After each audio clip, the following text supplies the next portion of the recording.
As I continue to keep my promise to introduce you to some of the amazing people I've known in my life, this relationship is somewhat different. It is one that did not start well, but turned out to be incredible.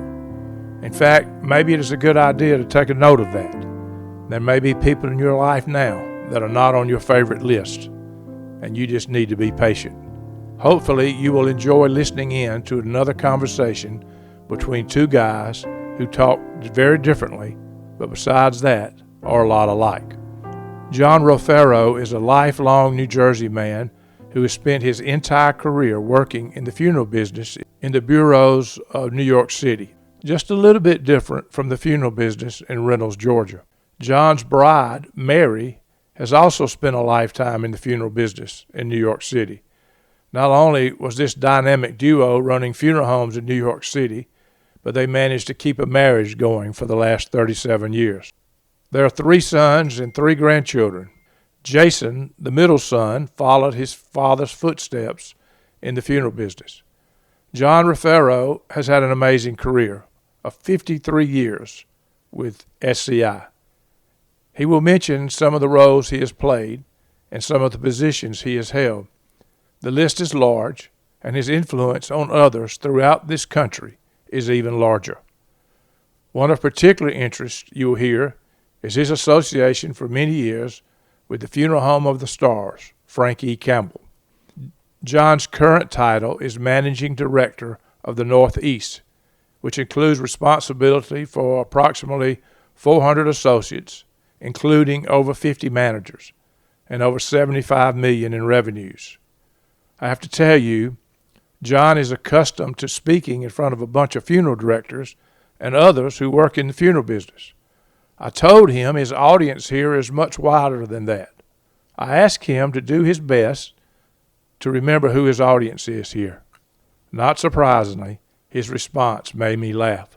I'll let you decide if you are the duck or the jackass. Communication is so very important. Man walks into a bar holding a duck. Bartender says to him, "Where did you get that jackass?" The fella said, "Beg your pardon. This is not a jackass. This is a duck." The bartender says, "I was talking to the duck." Viewing life from a hearse, it could be worse. Laugh, think, and cry with the country undertaker.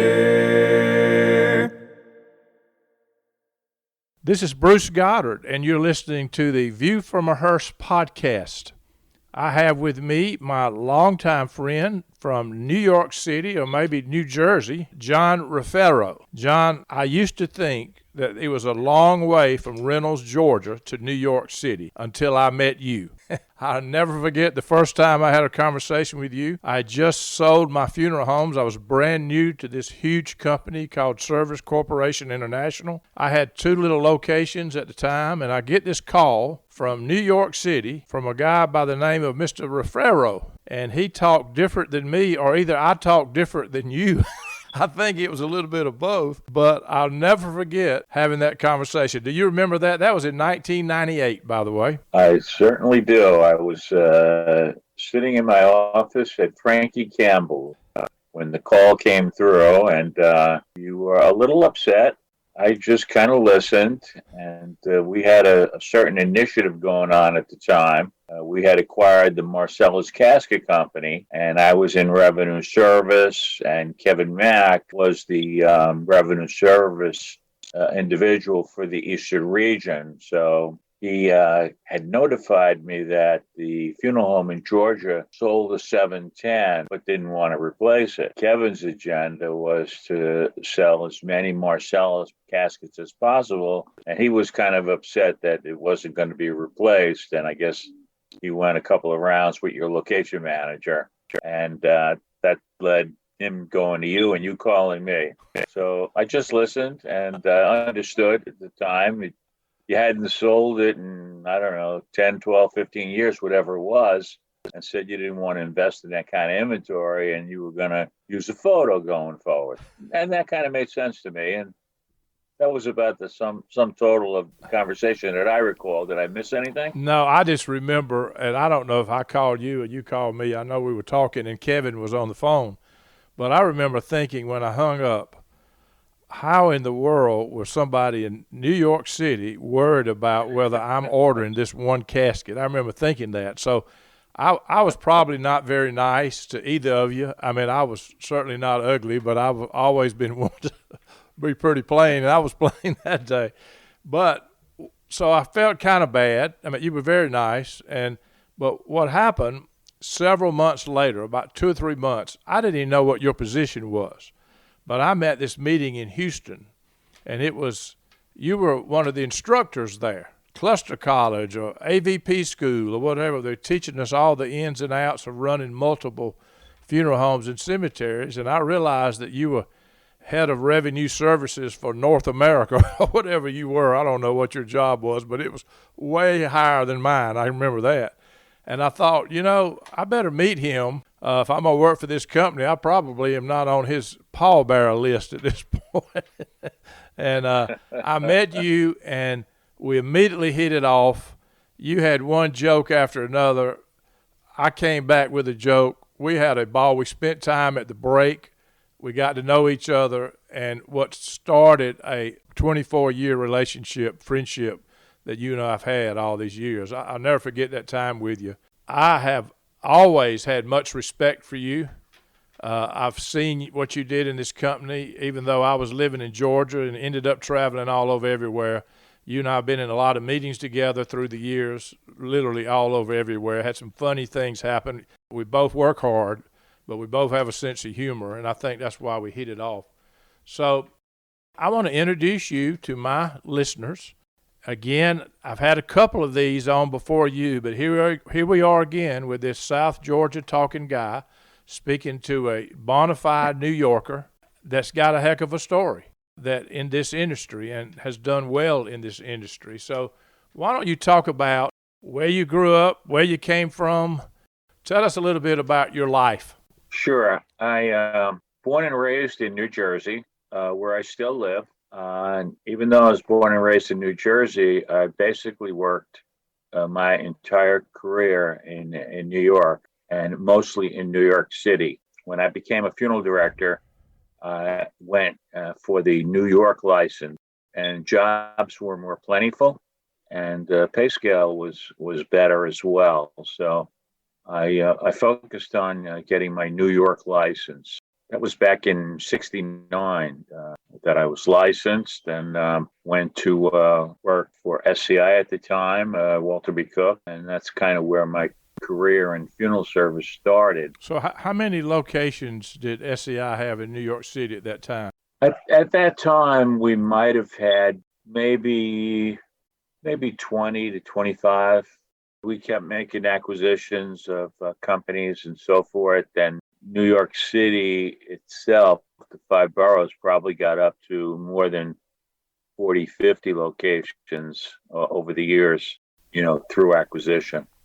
So one of the things you just mentioned, and we won't get into details, but the Frankie Campbell Funeral Home was or is a special place, and it really handles the who's who in New York City, right?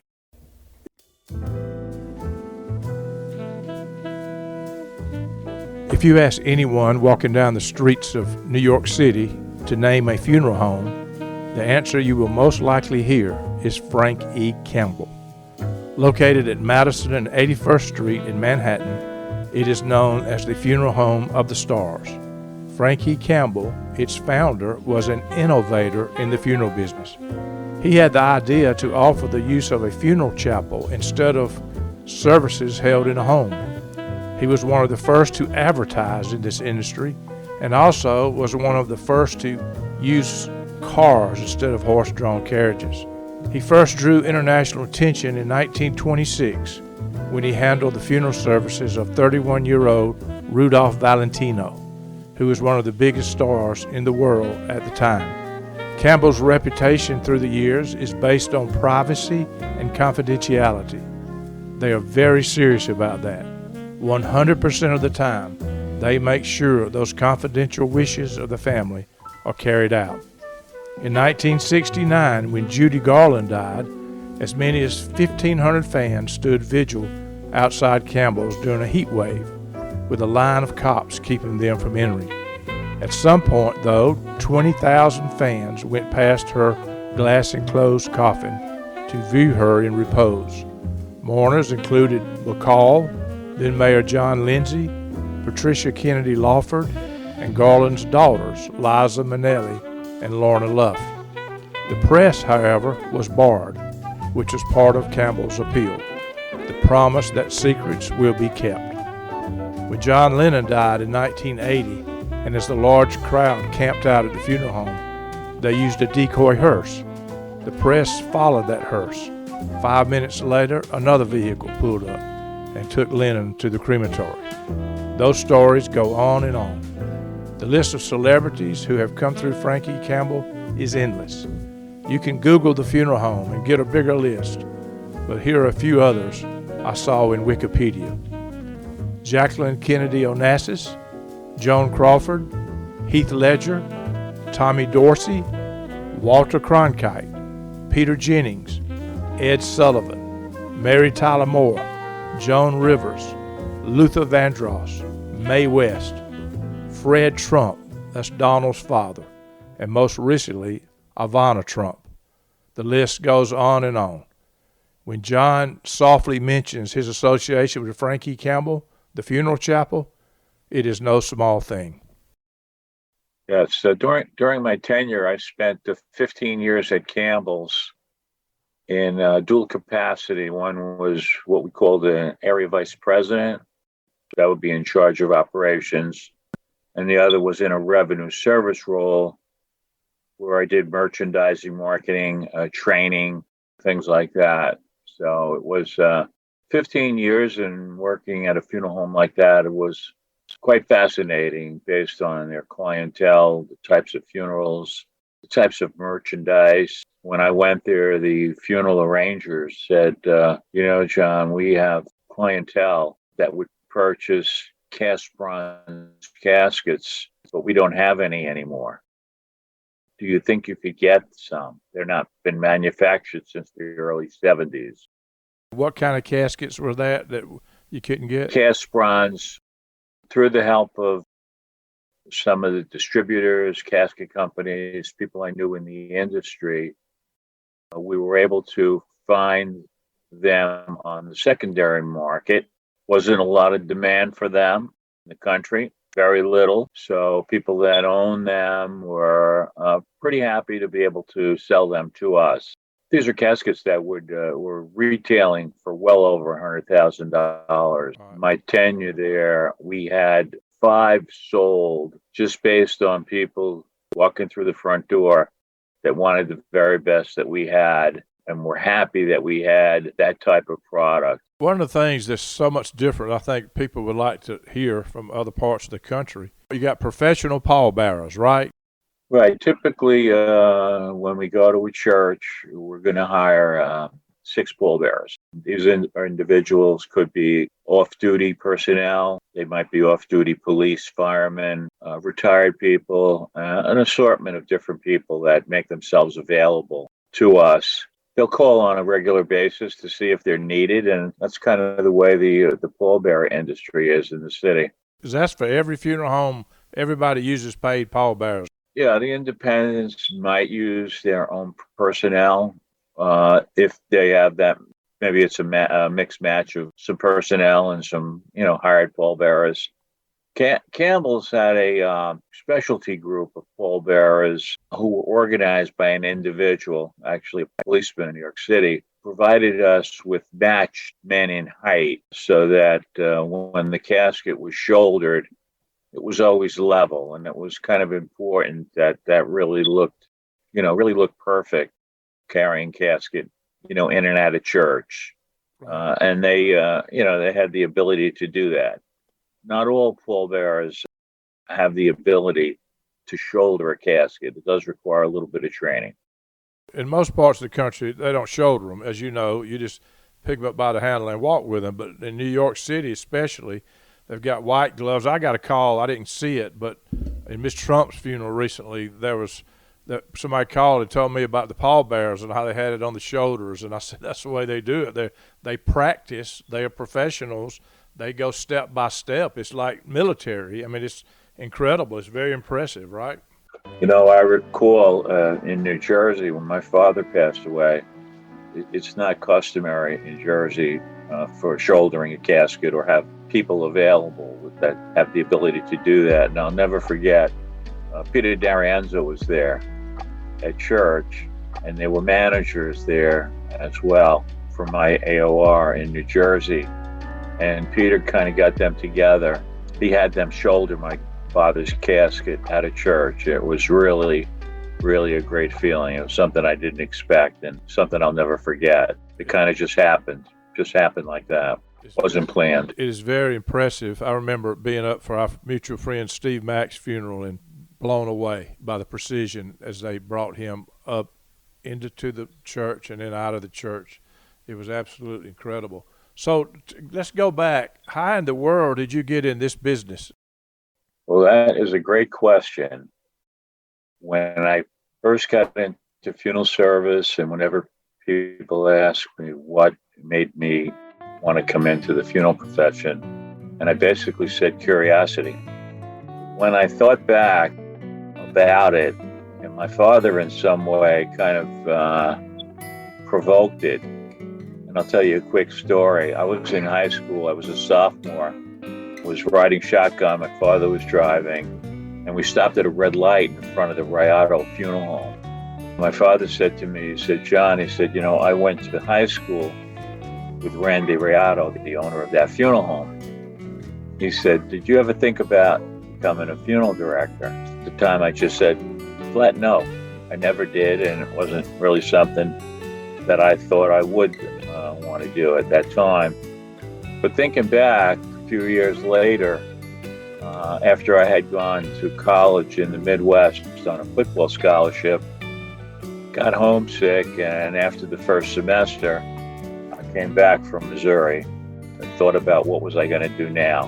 And I said, maybe a funeral director would be something that would be interesting, something that I could do, be worthwhile, and certainly in my mind it would never be a dull moment for sure. And so that's kind of how it all happened. I called the funeral service school. They gave me some information. They talked about some funeral homes where apprenticeships would be available.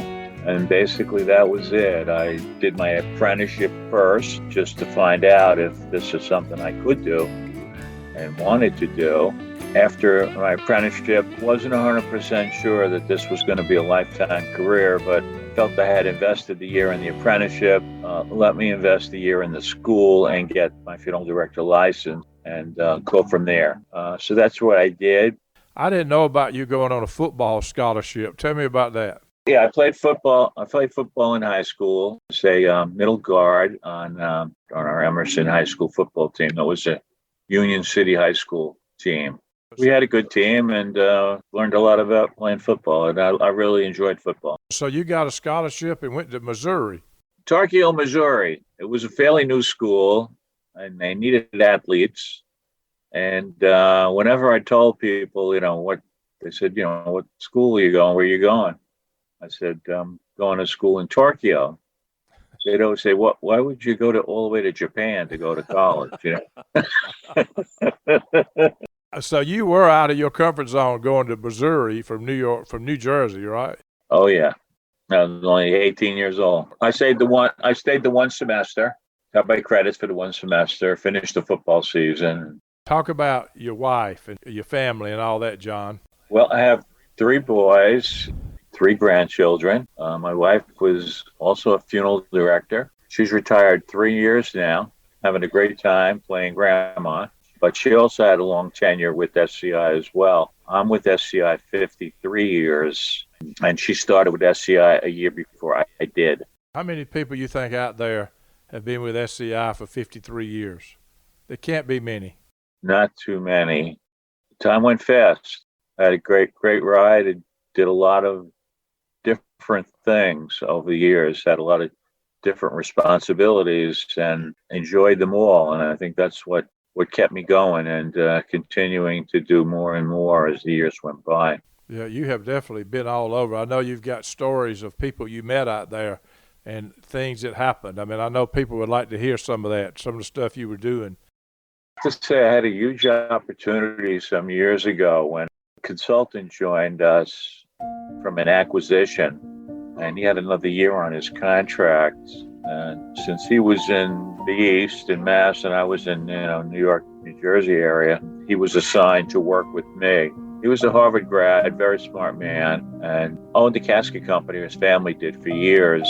But when we started to work together, it became a lot more than marketing and merchandising. It came to look at the lack of leadership that was going on throughout the country at the time. We started to talk about what we could do to help the leadership, the frontline leadership in New York City, where I was working at the time, and working with him in a company called Wilson Learning. We came up with a program called Managing for Excellence. It was a 3-day program to really help people deal with leadership, how to deal with people, how to have meetings, how to help people grow and develop. And it really caught on like wildfire. Everybody wanted it. Started training really all over the country. I remember getting a call from Jay Waring, who said he had spoken to my boss at the time, and Mary Ellen's boss, who was co-facilitating the program with me, and said he got their permission for us to go to California, where he just became the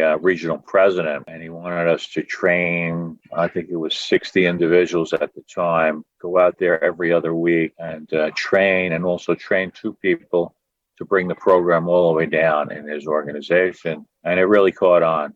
It was a very gratifying experience for me, to be able to see individuals come to these programs and actually grow over that 3-day period. But every Thanksgiving, I get tons of emails from people who went through the program thanking me for what I did to help them in their career. So it was a really gratifying period of time for me training that program. You went more than the West Coast, though, because that was going all over the country. There were other trainers. You had to train other trainers, right? Yes, we went through the whole country. There was about 1,500 managers that went through the program. I'll tell you, I got so interested in the leadership concepts and so on and so forth. I went back to school. I went back to graduate school to study psychology, industrial psychology, and because I was doing a lot of reading as it was in preparing to do the training and making the programs, better and better going forward.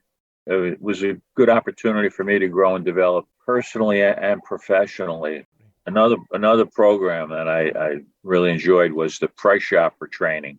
During our work in New York City and meeting managers and looking at what they do and what they do to grow their businesses, we noticed that managers were keeping what they called a lost call file. And that was when they spoke to someone on the phone, gave information, price information, but didn't get the funeral. They went elsewhere for some reason. Working with this consultant, we took all that information and basically said, boy, we have an opportunity here just based on training our associates how to talk to people on a phone when they call asking about price. And that was another program that I really enjoyed. Did that in other parts of the country as well. Talk about other people that have influenced you that you've met along the way, John, that you've thought a lot of, that when you look back and say, wow, I'm glad they were there. What comes to mind immediately is Steve Mack. Before you get into that, let me tell people a little bit about Steve Mack. Steve Mack was an icon with our company, and he died of brain cancer. He was one of the senior leaders of our company, and he ended up to be my boss. And I thought the world of him, and so did everybody in the company. He taught me more than probably any other person in this industry has taught me besides my dad. He was a great guy. So that's who he is talking about. He's talking to somebody that he was very close to, and I was very close to. So now, John, go ahead, and I interrupt you, but go ahead. No problem. Good entry. I was working as a funeral home manager. I had managed several funeral homes prior. One was Walter B. Cook, 72nd Street. From there, I went to Riverside, 76th Street, then to Riverside, Westchester. And at that point, it was 1985, and our company in New York restructured into 5 district managers. I was one of the 5. My wife was one of the 5 as well. And at that point, I was managing 5 locations, and that was a real learning experience for me. And during that time, my responsibilities started to increase, and that's when Steve stepped in and he said, John, I'm coming up from Florida, and I now have a position in New York. We had worked in New York City prior. Steve got a promotion. He went to Florida as a district manager, but now he's coming back to New York as a assistant regional manager in charge of the district managers. So the first thing he said to me was, "What are you doing way out on Long Island, Boyd location?" He said, "You need to come in closer to where you live in New Jersey," and basically transferred me into George G. Davis in New Rochelle. And I continued to work as a district manager. It was Steve contacting me and adding Frankie Campbell to my AOR, which was huge for me.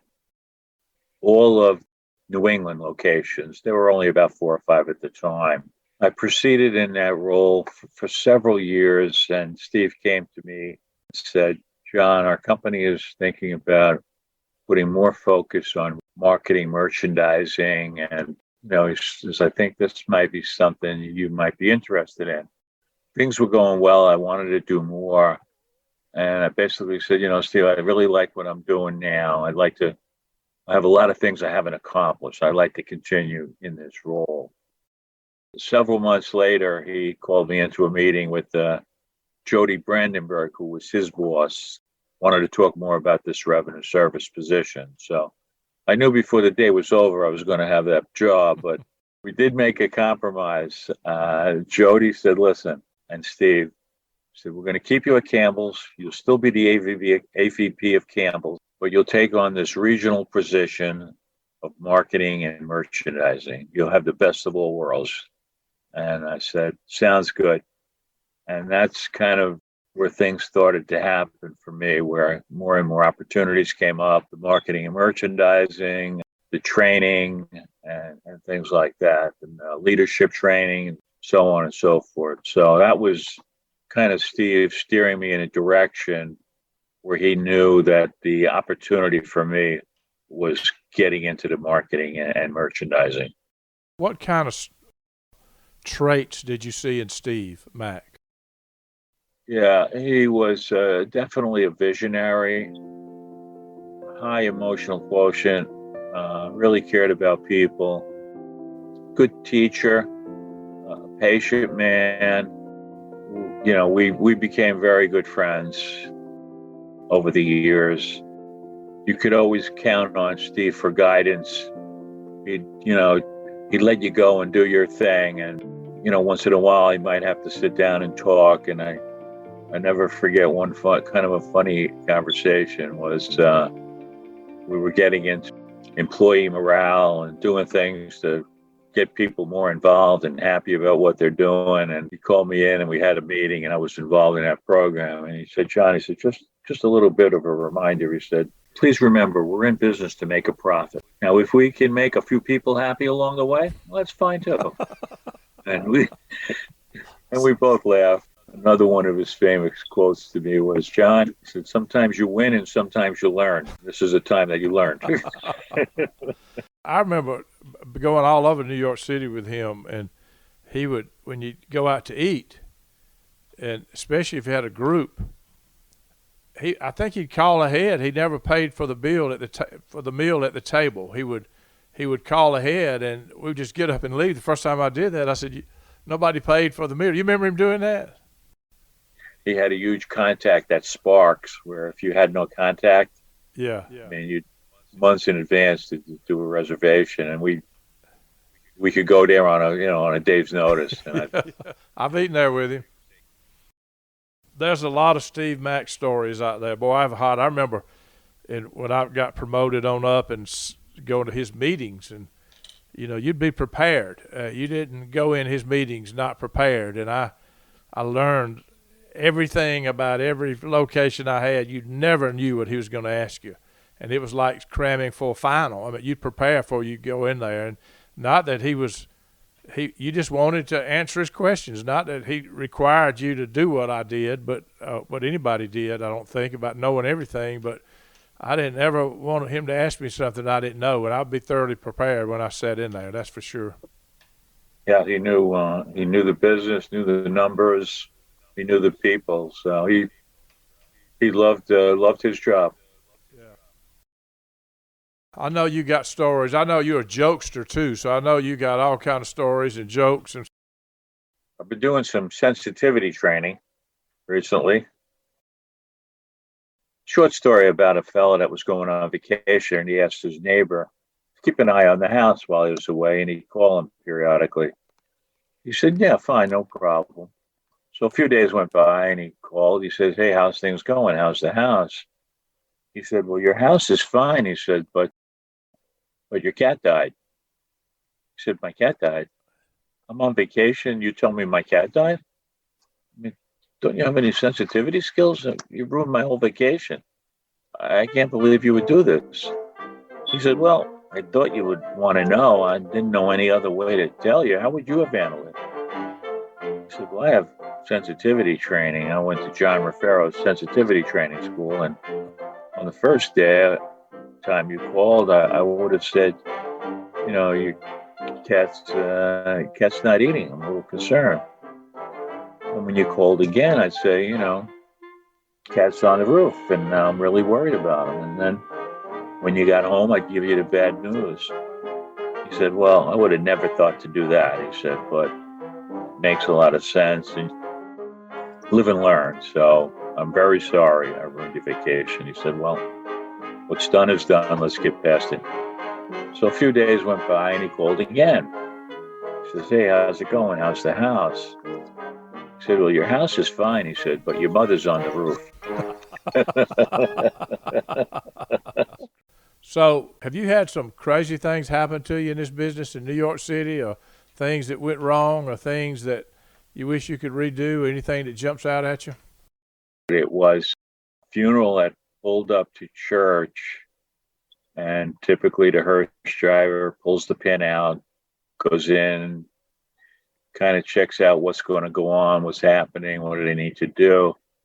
And there was a memorial mass still going on, and the family that was in there was a little upset that there was a hearse outside. So they didn't have a funeral with a casket and a hearse and all that, and got really boisterous. Well, the hearse driver ran down the steps, got in the hearse, zoomed out, forgot to close the back door, forgot to put the pin back on, and you saw the casket just shot out the back of the hearse and bam, down on the ground. And we pulled up just after that, and it was a whole melee going on. And it was unreal, but it wasn't funny that day. But later on, weeks later, when we talked about it, it was kind of funny. Anything can happen. It was another funny incident where one of our funerals arrived at the cemetery. The funeral director got out, started to do what he usually does, and the gravediggers called him over and said, "Hey, Pete, I think you forgot something." He said, "What are you talking about?" He said, "Well, look in the hearse." So he looked in the back of the hearse, and no casket. He walks around to the side of the hearse. He opens up the side door, sticks his head in, and the gravedigger said, "Pete, do you want to go around the other side and open the other door? Maybe you'll find the casket there."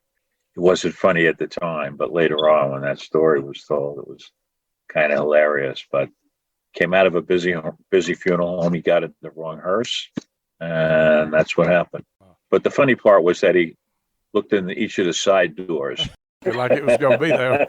He was that shook. He was that shook up. He was just hoping for a miracle. And what is it that warms your heart the most about being in this business that we've been in? When you look back on your life, what was most important to you? Well, I guess knowing everything that's available, and you know what you want to do and how you want to do it. You don't have any guesswork, and you can really feel confident and comfortable that your loved one is going to have basically everything done to perfection, the way they and their family would want it to be. It's kind of comforting. Kind of feels good that when you do have to have that worst day in your life, that you do have the knowledge to do it the right way for the right reasons. What has the funeral profession taught you about life, John? That may be a difficult question. What have you learned? Well, it taught me to live every day as if it were my last. Isn't that true? Because we see it, right? Yeah. It's not a dress rehearsal. It's one time around, and you've got to make the most of it when you can. Thankfully, I'm aging very slowly. Right. You are. You're in great shape. You're still working. You're doing better than me. You're older than me. But you're right. As you know, I've talked about that all the time. You got one life, and we see it, and you think you got tomorrow, and you don't know whether you have it or not. So live today, and whatever's bothering you, it starts over tomorrow. So just go to bed and start over and take a day at a time. It's definitely a lesson. John, I've asked this question to several people, so I'll ask it to you. There's a chance that one day, after you and I are dead and gone, some of your children or grandchildren or maybe great-grandchildren not even born yet will be listening to this. This is your one shot. What do you tell them? What is your advice about life? What do you want them to know most about you, their grandfather? I would tell them that I have always done my very best at whatever it is I chose to do. I would encourage them to have clarity in their life and things they want to accomplish, how they want to accomplish them, set goals, be committed to those goals, get help when you need it. Don't be afraid to ask for help. Don't be afraid to help others. Find happiness in everything you do. Be kind, be considerate to people. No one's perfect. Always lend a lending hand. Just feel good about yourself and everything you do, and you'll have a great life and a happy life. And you'll pass that on to your children as well. No matter what we do and how well we live our lives, there's always something out there that's a threat. And that threat is the negative person. And I want to tell you a quick story about Mr. Negativity. He was a hairdresser. This woman is going on vacation, and she's headed to this hairdresser, and she gets there and she tells him, I'm going on vacation, and I want you to give me the best haircut you can. He says, you're going on vacation? Oh, God, why don't you just stay home and relax? It's all a waste of money, time and money. She said, no, we're going on vacation. We're really up for this. We're excited about it. He says, can I ask, where are you going on vacation? She says, we're going to Rome. He says, oh my God, what a horrible place to go. You're going to have a language barrier. There's nothing there but churches. It's a filthy city. You're making a huge mistake. I would rethink that. She said, no, we're going to Rome, and we're really happy about it. He says, can I ask what airline you selected? I said, United. Oh my God, you picked the worst airline. They're always delayed. They're always late. The food is horrible. The seating is small. You're going to be exhausted when you get there. You made a huge mistake. She said, well, it was part of the package.